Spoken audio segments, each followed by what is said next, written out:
Next property अपनी है metallic oxide की रिएक्शन जब अपन एसिड के साथ करवाते हैं तो सॉल्ट का और वाटर का फॉर्मेशन होता है। ठीक है, तो class 10th second chapter acid base and salt.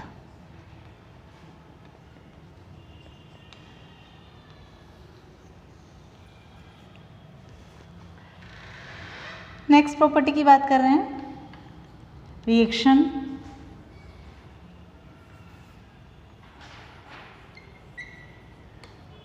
Of acid and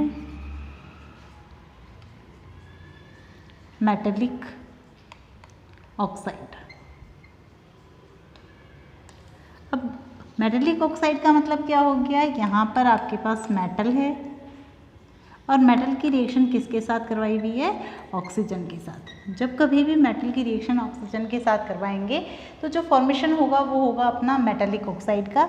तो अब मेटेलिक ऑक्साइड की रिएक्शन यानी कि कोई भी एक मेटेलिक ऑक्साइड हम लेकर आएंगे और उसकी रिएक्शन किसके साथ करवानी है आपको, एसिड के साथ। अब ये बात तो समझ में आ गई है आपको कि मेटेलिक ऑक्साइड क्या होता है, जिसमें मेटल होती है और जिसमें ऑक्सीजन होता है। एग्जांपल्स की अगर अपन बात करते हैं तो मान लो ये आपके पास कॉपर है और कॉपर के साथ में क्या है, ऑक्सीजन। तो ये क्या बन गया आपका, कॉपर ऑक्साइड बन गया। जिंक के साथ अगर आपके पास ऑक्सीजन है तो फिर क्या बन जाएगा, जिंक ऑक्साइड बन गया, जिंक ऑक्साइड, कॉपर ऑक्साइड। यानी कोई भी मेटल लेकर आनी है, इसमें यहाँ आपको मालूम है कि मेटल कौन सी है, कॉपर है, और ऑक्सीजन के साथ जब जुड़ गया तो फिर क्या बन जाएगा, ये कॉपर ऑक्साइड बन जाएगा। तो कॉपर ऑक्साइड अपने आप में क्या हुआ, एक मेटल ऑक्साइड हुआ। इसी तरह से दूसरा एग्जांपल हम लेकर आए जिसमें कि मेटल तो कौन सी है, जिंक है आपके पास में, और इसकी रिएक्शन जब आपने ऑक्सीजन के साथ करवा दी तो फॉर्मेशन हुआ यहाँ पर मेटल ऑक्साइड का, और इसका नाम खुद का क्या हो जाएगा, जिंक ऑक्साइड हो जाएगा। अगर अपन जनरल रिएक्शन की बात करते हैं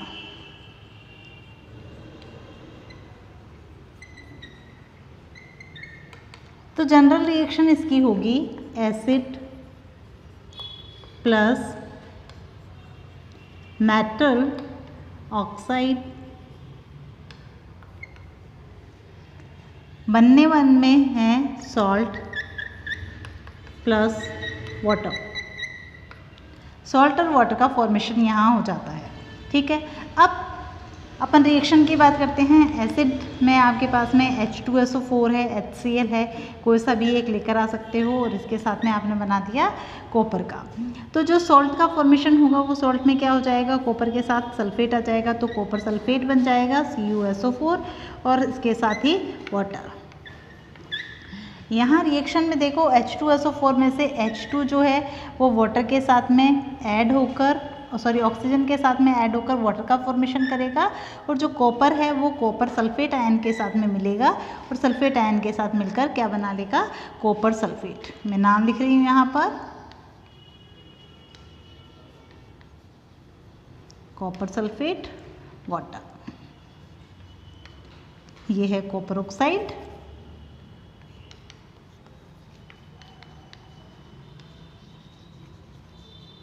और ये आपका सल्फ्यूरिक एसिड।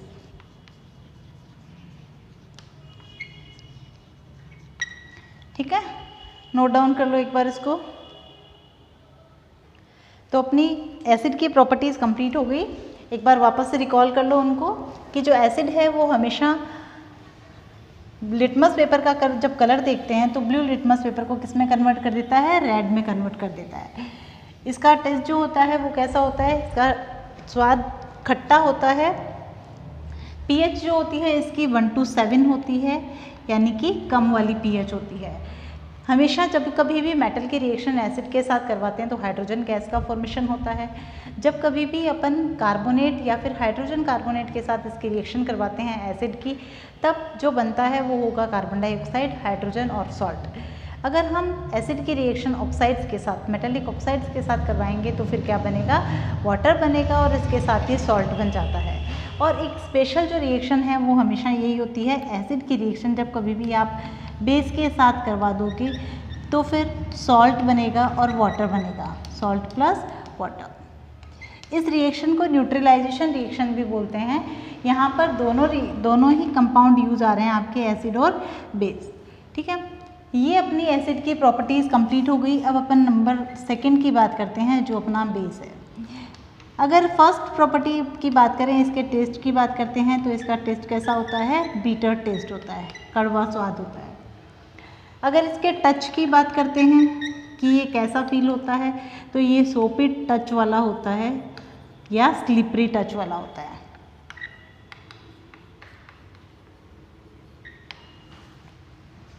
नंबर 3, इसके पीएच की बात। इसकी पीएच 7 to 14 होती है। अगर 7 की तरफ है किसी भी चीज़ की पीएच, यानी कि किसी भी बेस की पीएच अगर 7 के नियर अबाउट है तो फिर वो लेस बेसिक होगा। अगर ये 14 की तरफ है तो ये मोर बेसिक होगा। अगर अपन के ब्लड की बात करते हैं, ठीक है, तो ब्लड की पीएच होती है 7.4, तो ये कैसा होता है, बहुत स्लाइटली बेसिक होता है। तो आपको ब्लड की पीएच वैसे भी ध्यान रखनी है। पीएच के बाद में जब अपन इसके एक्वस सॉल्यूशन की बात करते हैं या फिर इसका अगर वाटर के साथ सॉल्यूशन बनाते हैं, वाटर सॉल्यूशन, इसे ही अपन क्या कहते हैं, एक्वस सॉल्यूशन कहते हैं। जब कभी भी इसकी रिएक्शन होती है तो फिर ये किस में टूट जाता है, OH आयन में टूट जाता है, और इस OH आयन को ही हाइड्रोक्सिल आयन बोलते हैं, हाइड्रोक्सिल आयन।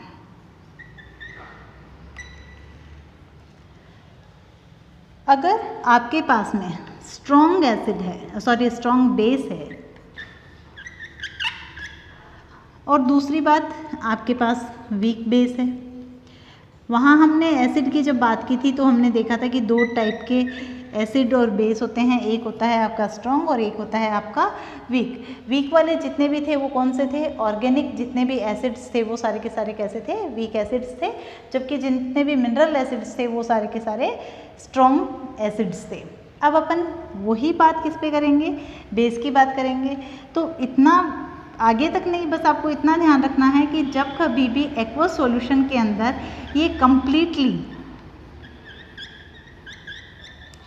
आयोनाइज्ड हो जाए तब तो ये कैसा हो जाएगा, स्ट्रॉन्ग बेस हो जाएगा। और अगर ये कंप्लीटली आयोनाइज्ड नहीं हो तब फिर क्या होगा, ये बेस होगा। यानी कि पूरी तरीके से अगर ये OH आयन दे दें तब तो ये स्ट्रॉन्ग है, और अगर पूरी तरीके से OH आयन नहीं दे पाता है तो फिर ये कैसा हो जाएगा, वीक बेस हो जाएगा। अब इसके बाद की जो प्रॉपर्टी हमने एसिड में देखी थी, यानी कि एसिड की रिएक्शन किसके साथ थी, एसिड की रिएक्शन हमने किसके साथ करवा दी थी, मेटल के साथ।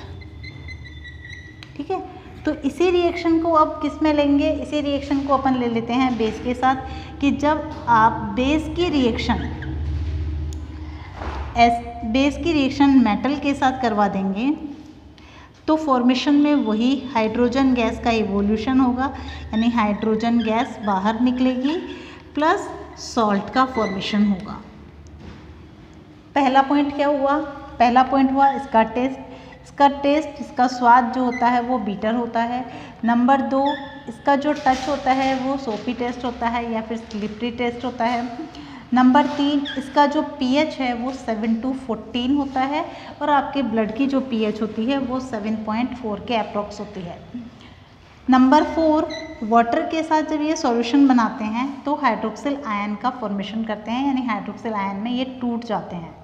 नंबर 5, स्ट्रॉन्ग एसिड्स वो होते हैं जो कम्प्लीटली आयोनाइज्ड हो जाते हैं, वीक एसिड्स वो होते हैं जो कम्प्लीटली आयोनाइज्ड नहीं होते हैं। नंबर 6 की बात, जब कभी भी बेस की रिएक्शन मेटल के साथ करवा देते हैं तो फिर हाइड्रोजन गैस और सॉल्ट बन जाती है। यही वाली रिएक्शन अपन ने किसके साथ देखी थी, एसिड और मेटल के साथ देखी थी, जहाँ पर अपन ने एक कैंडल को बर्न किया था और उस कैंडल में से पॉप साउंड का साउंड प्रोड्यूस हुआ था, वो वाली रिएक्शन। यहाँ पर अलग से आपको कोई भी रिएक्शन नहीं लिखनी है, मतलब आपको जब रिएक्शन नहीं लिखनी है कि आप NaOH लेकर आएंगे, NaOH आपको पता है कि बेस होता है, यानी कि सोडियम हाइड्रोक्साइड ले लो या फिर पोटेशियम हाइड्रोक्साइड ले लो और इसकी रिएक्शन जब कभी भी मेटल के साथ करवा दो, ठीक है, मान लेते हैं कि यहाँ पर जिंक ले लेते हैं, तो जो फॉर्मेशन होगा वो किसका हो जाएगा, Na तो किसके साथ आ जाएगा, जिंक के साथ आ जाएगा, और ये जो हाइड्रोजन होगी वो किसके फॉर्मेशन में निकल जाएगी, हाइड्रोजन के फॉर्मेशन में निकल जाएगी। पर इतना आपके नहीं है, इसलिए आप केवल इसकी जनरल इक्वेशन को ध्यान रखो कि बेस की रिएक्शन आप मेटल के साथ करवाएंगे तो हाइड्रोजन गैस और सॉल्ट बन जाएगा। एक बार नोट डाउन कर लो इसको भी। नेक्स्ट प्रॉपर्टी की बात करते हैं। 6 आपने यहाँ से उतार ली 7th नंबर की।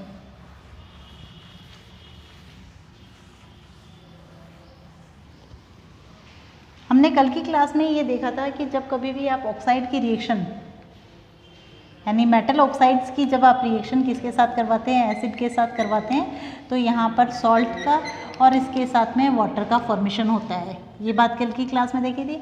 अब हमें क्या लेकर आना है, यहाँ पर मेटल ऑक्साइड्स थे, अब हमें जो लेकर आनी है यानी कि बेस की जब हम बात करेंगे तो अपने पास में नॉन मेटेलिक ऑक्साइड होना चाहिए, non metallic oxide plus base formation होगा किसका, सॉल्ट प्लस वाटर का। ठीक है, ये तो पुरानी बात थी कल वाली, मैं यहाँ पर आज की हेडिंग लिख रही हूँ, यहाँ reaction of base with non metallic oxide.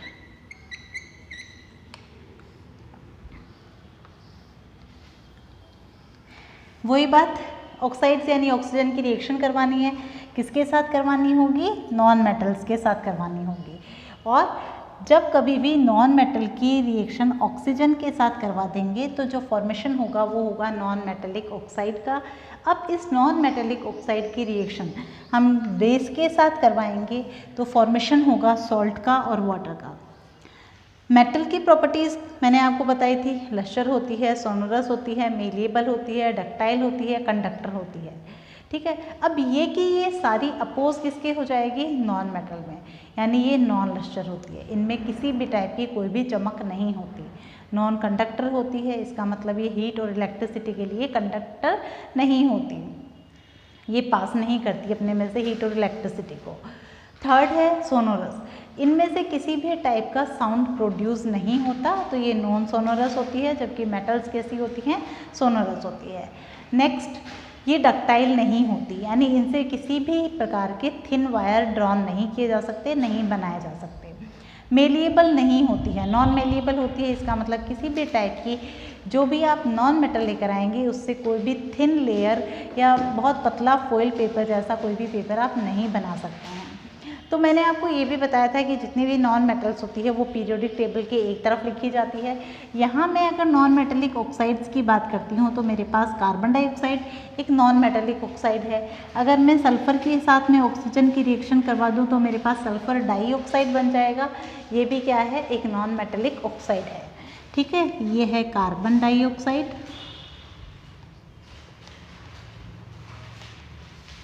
और SO2 को बोलते हैं हम सल्फर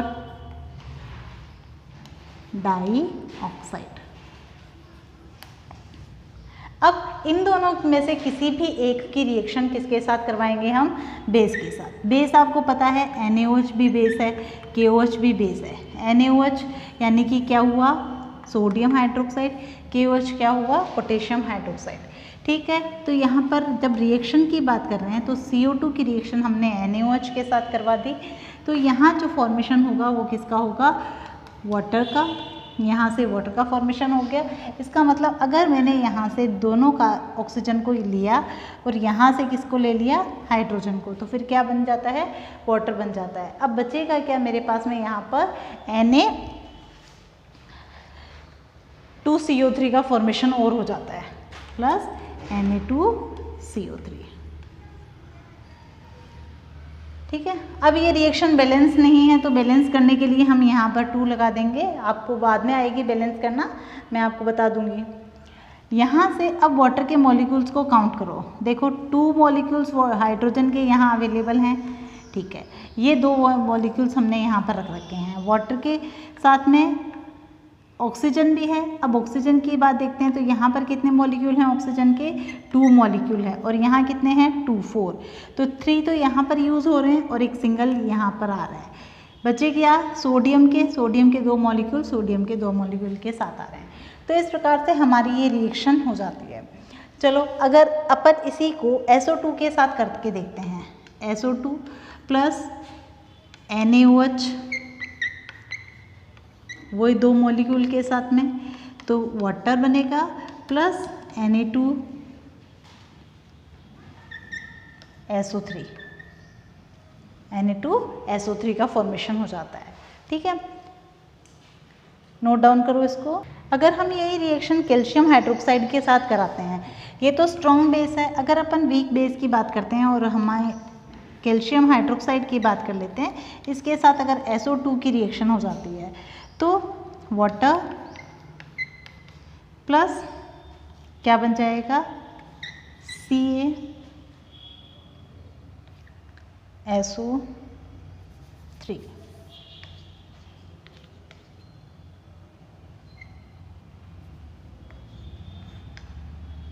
ठीक है, ये फॉर्मेशन हो जाता है।